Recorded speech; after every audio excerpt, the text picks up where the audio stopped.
నమస్తే.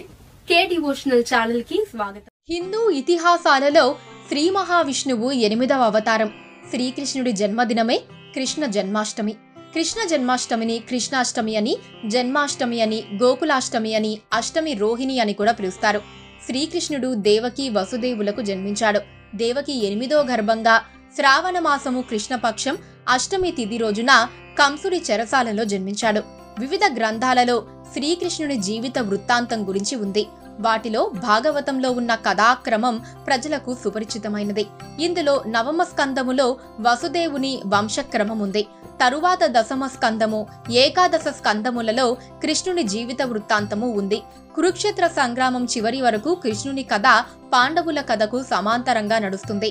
మహాభారతం చివర్లో కృష్ణుని నిర్వాణం ఉంది. భాగవతం కథారంభంలోనే కృష్ణుని నిర్వాణం చెప్పబడింది. వీటిలో నుండి సంగ్రహింపబడిన కృష్ణుని కథ గురించి కృష్ణాష్టమి సందర్భంగా మనం ఈ రోజు కృష్ణుడి గురించి కొన్ని విషయాలు తెలుసుకుందాం. మధురా నగరాన్ని యాదవ క్షత్రియ వంశానికి చెందిన సూరసేన మహారాజు పరిపాలిస్తూ ఉండేవాడు. ఆయనకు వసుదేవుడు అనే కుమారుడు ఉండేవాడు. వసుదేవునికి ఉగ్రసేన మహారాజు కుమార్తె దేవకినిచ్చి వివాహం జరిపించారు. చెల్లెలంటే ఎంతో ప్రేమగల కంసుడు ఆమెను అత్తవారింటికి రథం మీద సాగనంపుతూ ఉంటే అప్పుడు ఆకాశవాణి దేవకి గర్భంలో పుట్టిన 8వ కుమారుడు కంసుడిని సంహరిస్తాడని చెబుతుంది. అప్పుడు కంసుడు దేవకిని వసుదేవుణ్ణి బంధిస్తాడు. అప్పుడు అడ్డు వచ్చిన తన తండ్రి ఉగ్రసేన మహారాజును కూడా చెరసాలలో పెడతాడు.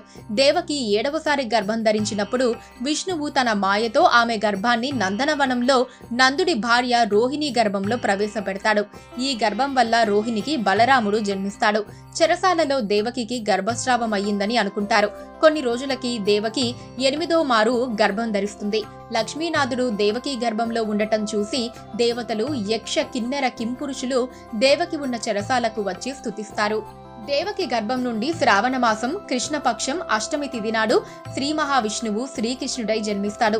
కృష్ణుడు జన్మించాక వసుదేవుడు కృష్ణుని పొత్తిళ్లలో పెట్టుకుని చెరసాల బయట నిద్రపోతూ ఉన్న కావలి వాళ్లను తప్పించుకుని యమునా నది వైపు బయలుదేరతాడు. యమునా నది రెండుగా చీలిపోతుంది. నందనవనంలో తన స్నేహితుడైన నందుని ఇంటికి వెళ్లి యశోద పక్కన ఉన్న శిశువు ప్రదేశంలో శ్రీకృష్ణుడి విడిచి ఆ శిశువుని తీసుకుని తిరిగి చెరసాలకు వస్తాడు. చెరసాలకు చేరిన వెంటనే ఆ శిశువు ఏడుస్తుంది. కంసుడు ఆ శిశువును తీసుకుని చంపడానికి ప్రయత్నిస్తాడు. అప్పుడు ఆ శిశువు 8 చేతులతో శంఖ, చక్ర, గద, శరాంగాలతో ఆకాశంలోకి లేచి తాను యోగమాయనని, కంసుణ్ణి చంపేవాడు వేరే చోట పెరుగుతున్నాడని చెప్పి మాయమవుతుంది. దేవకి వసుదేవులకు అష్టమ సంతానంగా కంసుని చెరలో జన్మించిన శ్రీకృష్ణుడు నందుని ఇంట యశోదాదేవి ముద్దు బిడ్డగా బాల్య జీవితాన్ని గడుపుతాడు. పాలు త్రాగే ప్రాయంలో తనను చంపటానికి కంసునిచ్చే పంపబడిన పూతనను బుడిబుడి నడకల ప్రాయంలో శకటాసురాధులను సంహరిస్తాడు. యశోదకు తన నోటిలో బ్రహ్మాండాతలను చూపించి యశోదను ఆశ్చర్యపరుస్తాడు. దోగాడే వయసులో యశోదచే నడుముకి కట్టబడిన రోలుతో 2 మద్ది చెట్లను కూల్చి మద్ది చెట్ల రూపంలో ఉన్న గంధర్వులకు శాప విమోచనమిస్తాడు. కాళింది నదిలో ఉన్న కాళీయుడి తలపై నృత్యం చేసి కాళీయుడి మదము అణచి కాళిందిని విడిచి దూరంగా పంపి రేపల్లె వాసుల మన్ననలను పొందుతాడు. ప్రళయకాలంలో గోవర్ధనగిరిని తన చిటికెన వేలుతో ఎత్తి రేపల్లె వాసులను కాపాడగా రేపల్లె వాసులకు భగవంతుడవుతాడు. అల్లరి పనులతో అలరించి ఆపత్కాలంలో ఆదుకొని ధైర్య సాహసాల ప్రదర్శనతో రేపల్లెను మురిపించాడు కృష్ణుడు. కృష్ణుని చంపటానికి కంసుడు ఒక వ్యూహం పన్ని ఉద్ధవుని దూతగా పంపి కృష్ణ బలరాములను మధురకు రప్పిస్తాడు. బలరామకృష్ణులు కంసుని వధించి తమ తాత ఉగ్రసేనుని చెర నుంచి విడిపిస్తారు. చెరలో ఉన్న తల్లిదండ్రులను కూడా విడిపించి ఆ తర్వాత ద్వారకకు చేరుకుంటారు. ఆ తర్వాత దేవకి వసుదేవుల కోరికపై విద్యాభ్యాసానికి సాందీపని ముని ఆశ్రమంను చేరుకుంటారు. అక్కడ కుచేలుని చెలిమిని పొందుతారు. గురుదక్షిణగా మరణించిన గురువుగారి కుమారుణ్ణి బ్రతికించి గురువుకి సమర్పిస్తారు. విద్యాధనంతో తన తల్లిదండ్రుల వద్దకు చేరుకుంటారు. శ్రీకృష్ణుడికి 8 మంది భార్యలు. విదర్భరాజైన భీష్మకుని పుత్రిక రుక్మిణి కృష్ణుడిని ప్రేమించింది. కానీ ఆమె సోదరుడు రుక్మి అతన్ని ద్వేషించి ఆమెను శిశుపాలునికిచ్చి పెళ్లి చేయాలని నిశ్చయించాడు. రుక్మిణి పంపిన రహస్య సందేశం గ్రహించి కృష్ణుడు ఆమె అభీష్టం మేరకు రాక్షస పద్ధతిలో అపహరించి వివాహం చేసుకుంటాడు. సత్రాజిత్తు కుమార్తె సత్యభామ. కృష్ణుడు శమంతకమణిని తనకిమ్మని కోరగా అతడు అంగీకరించలేదు. ఒకసారి సత్రాజిత్తు తమ్ముడు ప్రసేనుడు ఆ మణిని ధరించి వేటకు వెళ్లాడు. అక్కడ ఒక సింహం అతనిని చంపి మణిని హరించింది. జాంబవంతుడు ఆ సింహాన్ని చంపి మణిని తన కుమార్తె జాంబవతికిచ్చాడు. మణి కోరకై ప్రసేనుణ్ణి కృష్ణుడే హతమార్చెనన్న అపవాదు వ్యాపించింది. కృష్ణుడు మణిని అన్వేషిస్తూ వెళ్లి జాంబవంతుని గుహలో ఉన్న మణిని తీసుకున్నాడు. జాంబవంతునికి కృష్ణుడికి జరిగిన యుద్ధంలో జాంబవంతుడు పరాజితుడయ్యాడు. శ్రీకృష్ణుని శ్రీరాముని అవతారంగా గుర్తించిన జాంబవంతుడు మణితో సహా కూతురు జాంబవతిని అతనికి సమర్పించాడు. కృష్ణుడు ఆ మణిని తెచ్చి సత్రాజిత్తుకిస్తాడు. అప్పుడు సత్రాజిత్తు మణితో పాటు తన కుమార్తె సత్యభామను కృష్ణునికిచ్చి వివాహం చేస్తాడు. కాళింది, భద్ర, నాగ్నజితి, మిత్రవింద, లక్షణ కృష్ణుడి ఇతర భార్యలు. భద్ర శ్రీకృష్ణుని తండ్రి అయిన వసుదేవుని చెల్లెలైన శృతకీర్తి కుమార్తె. మిత్రవింద కూడా అవంతిరాజు పుత్రిక, మేనత్త కూతురు. ఆమెను స్వయంవరంలో వరించి కృష్ణుడు వివాహం చేసుకుంటాడు. కోసల దేశాధిపతి నగ్నజిత్తుకు ఏనుగుల వంటి బలం కలిగిన 7 వృషభాలుండేవి.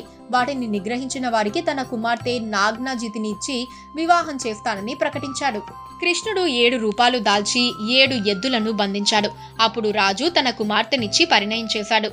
లక్షణ మద్ర దేశాధిపతి కూతురు. స్వయంవరంలో శ్రీకృష్ణుని వరించింది. శ్రీకృష్ణుడికి భార్యలందరితోనూ ఒక్కొక్కరికి 10 మంది పిల్లలు పుట్టారు. రుక్మిణి వల్ల కృష్ణుడికి ప్రద్యుమ్నుడు, చారుదేష్ణుడు, సుదేష్ణుడు, చారుదేహుడు, సుభారుడు, చారుగుప్తుడు, భద్రచారుడు, చారుచంద్రుడు, విచారుడు, చారుడు అనే పిల్లలు కలిగారు. సత్యభామ వల్ల కృష్ణుడికి భానుడు, సుభానుడు, స్వర్భానుడు, ప్రభానుడు, భానుమంతుడు, చంద్రభానుడు, బృహద్భానుడు, అతిభానుడు, శ్రీభానుడు, ప్రతిభానుడు అనే పుత్రులు. జాంబవతి శ్రీకృష్ణులకు సాంబుడు, సుమిత్రుడు, పురజిత్తు, శతజిత్తు, సహస్రజిత్తు, విజయుడు, చిత్రకేతుడు, వసుమంతుడు, ద్రవిడుడు, క్రతువు అనే సంతానం కలిగారు. జాంబవతికి కలిగిన ఈ బిడ్డలంటే కృష్ణుడికి ప్రత్యేకమైన ప్రేమ ఉండేది. నాగ్నాజితి కృష్ణులకు వీరుడు, చంద్రుడు, అశ్వసేనుడు, చిత్రగుడు, వేగవంతుడు, వృషుడు, లముడు, శంకుడు, వసుడు, కుంతి అనే పిల్లలు కలిగారు. కృష్ణుడికి కాళింది వల్ల శృతుడు, కవి, వృషుడు, వీరుడు, సుబాహుడు, భద్రుడు, శాంతి, దర్శుడు, పూర్ణమానుడు, శోమకుడు అనే కుమారులు జన్మించారు. లక్షణకు శ్రీకృష్ణుడికి ప్రఘోషుడు, గాత్రవంతుడు, సింహుడు, బలుడు, ప్రబలుడు, ఊర్ధ్వాగుడు, మహాశక్తి, సహుడు, ఓజుడు, అపరాజితుడు అనే సంతానం కలిగారు. మిత్రవింద కృష్ణులకు వృకుడు, హర్షుడు, అనిలుడు, గృద్ధుడు, వర్ధనుడు, అనాథుడు, మహాషుడు, పావనుడు, వహ్ని, క్షుద్ది అనే పుత్రులు పుట్టారు.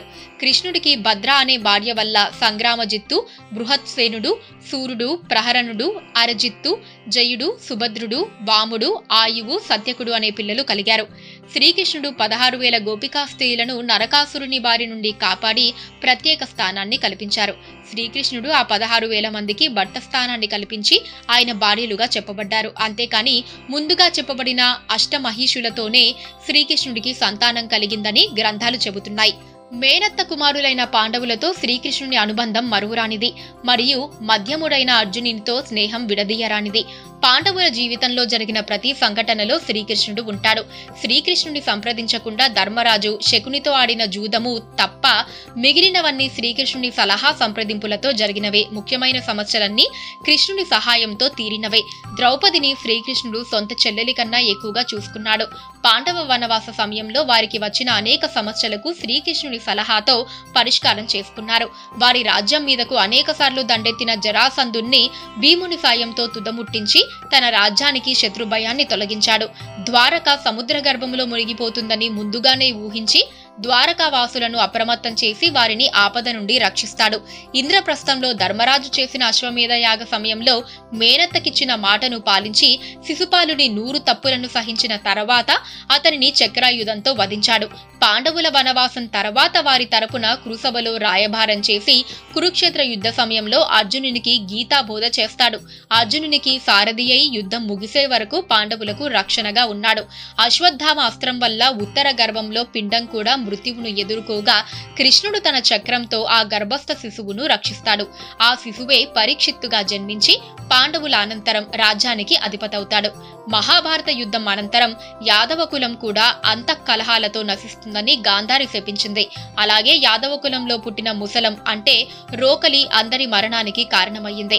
బలరాముడు యోగం ద్వారా దేహాన్ని త్యజించాడు. అయితే ఒక వేటగాడి బాణం వలన కృష్ణుడు గాయపడి దేహాన్ని త్యజించాడని మరికొన్ని పురాణాలలో ఉంది. పురాణాలలో తెలిపిన ప్రకారం శ్రీకృష్ణుని నిర్వాణంతో ద్వాపర యుగం అంతమయ్యి కలియుగం ఆరంభమైంది. మరి ఈ వీడియో కనుక మీకు నచ్చినట్టయితే లైక్ చేయండి, కామెంట్ చేయండి మరియు షేర్ చేయండి.